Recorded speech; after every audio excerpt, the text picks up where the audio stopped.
ସିଏ କହିଲାନି ଯେ ଘରେ ଘରେ ମଦ ଆଣିକି ଦେବେ ପିଇବାକୁ। ମୋର ଏଇଥିରେ ତିନିଟା ପୁଅ ଗଲେ, ଆମେ ବାପ ମା ଦୁଇଟା ଅନାଥ ହେଇକି ବସିଲୁ। ସିଏ ସେଇଠୁ କହିଲା ଯେ ତୁମେ ଭୋଟ ଦେଲେ ଆମକୁ ଭୋଟ ଦେଲେ ଆମେ ସବୁ ଯୋଜନା ବୁଝିବୁ। ଆଜ୍ଞା କିଛି ବୁଝୁନି। ଏକା ଯଦି କାଳିଆ ଥବ ତା ଗର୍ବ ଭାଙ୍ଗିବ। ଆମେ ବୁଢ଼ାବୁଢ଼ୀ ଦୁଇଟା ଯାକ ବଡ଼ ଦିନରେ ବସିଛୁ ନା ପିଲାଙ୍କୁ ହରେଇକି। ଆମେ ଚଳିବୁ କେମିତି, ରହିବୁ କେମିତି? ନାଇଁ କହିଲେ ଘରେ ଘରେ ଦେବାକୁ, ଘରେ ଘରେ ମାଲ ଆସିକି ପଶିବ, ଦିଆଯିବ। ଆଉ ମାଲ ବନ୍ଦ କରିବ କ'ଣ? ଆହୁରି ଅଛି ସେ ମାରିବାକୁ। ତାକୁ ଧର୍ମ ସହିବ, ତାକୁ ଜଗନ୍ନାଥ ସହିବେ। ତାକୁ କାହିଁ ବନ୍ଦ କରୁନି ତାକୁ। ଆଉ ଇଆଡ଼େ ଆମେ ପୁଣି ବୁଢ଼ାବୁଢ଼ୀ କେମିତି କ'ଣ କରିବୁ, କେମିତି ଚଳିବୁ, କେଉଁଠୁ ଆଣିବୁ, କ'ଣ ଖାଇବୁ? ପୁଅ ତ ଗଲେ କ'ଣ ଖାଇବୁ ବଞ୍ଚିବୁ? ସେ ବାଡ଼ିଖିଆ ମଦମୁକ୍ତ କରୁନାହିଁ। ସେ କହୁଛି ଘରେ ଘରେ ଆଣିକି ଦେବ ବୋଲି ହେଲା। ଆଉ ମଦମୁକ୍ତ କରିବ କ'ଣ? ୟାର ଯୋଜନା କ'ଣ କରୁ, ନହେଲେ ନାହିଁ ସେ ଜଗନ୍ନାଥ ସରେ ସେଇ ବୁଝିବ ତା ଖବର।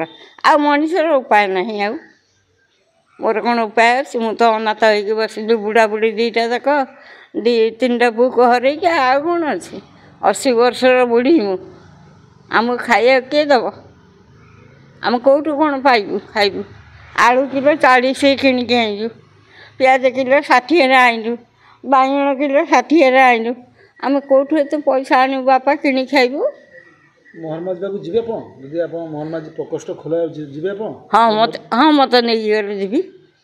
ମୋତେ ଟିକେ କାହା ସାଙ୍ଗେ ନେଲେ ମୁଁ ଯିବି। କ'ଣ କହିବେ? ମୁଖ୍ୟମନ୍ତ୍ରୀ କ'ଣ କହିବେ? ଏଇ କଥା କହିବି। ଆଉ କେଉଁ କଥା କହିବେ? ମଦ ତ ଏମିତି ଦେଲା, କହୁଛି ପୁଣି ଘରେ ଘରେ ଦେବ ଆଣିକି। ମଦ ପିଇକି ତ ତିନିଟା ଯାକ ଛୁଆ ମୋର ଗଲେ। ଆମେ ବୁଢ଼ାବୁଢ଼ୀ ଚଳିବୁ କେମିତି? ଆମକୁ କିଏ ଦେବ ଧନ? ଆମେ କ'ଣ ଖାଇବୁ, କେମିତି ବଞ୍ଚିବୁ? ନହେଲେ ସେ କ'ଣ ଦେଉ, ଆମେ ଖାଇକି ମରିଯିବୁ। ଭଲ ସେ କ'ଣ ଅର୍ଡ଼ର କରୁ, ମୁଁ ଯାଇକି ନାଚି ବୁଢ଼ା ଦିଦି ମୁଁ ଖାଇଦେବି ଗଲା। ଆଉ ସରକାର ବଞ୍ଚିବାକୁ ଦେଉନାହାନ୍ତି? ବଞ୍ଚିବାକୁ ଦେଉଛି ବା। ଆଳୁ କିଲୋ କହୁଛି 40, ପିଆଜ କିଲୋ 50, ବାଇଗଣ କିଲୋ 60। ଆଉ ବଞ୍ଚିବାକୁ ଦେଉନି। ଆଉ ଖାଇକି ବଞ୍ଚିଯିବା କେମିତିଆ ସରକାର? ସେ ସରକାର ତାକୁ କାଳିଆ ଚଡ଼କ ପରିବ। ହଁ ମୋ ପୁଅ ତ ଗଲେ। ଆଉ ଗୋଟେ ବିଲି ଛୁଆ ତ ସେ କିଛି ନୁହଁ। ଆମର ତ ବେପାର ବାଣିଜ୍ୟ ନାହିଁ। ଘର ଚାରି ବଖରା ସେମିତି ପଡ଼ିଛି। ସେ ଏପର୍ଯ୍ୟନ୍ତ କିଛି ହେଇପାରିଲା ନାହିଁ। ଆଉ ଯଦି ପ୍ରକୃତ ସରକାର ସେ ହେଇଛି, ଆର ଖବର ବୁଝିବ। ସେ କେଉଁଠି ଅଛି, କେଉଁଠିକି ଯାଉଛି, ମୁଁ ତା ପାଖକୁ ମୋତେ ଟିକେ ନେଇକି ଯାଅ। ମୁଁ କେମିତିଆ ସରକାର ସେ ମୁଁ ତାକୁ ପଚାରିବି।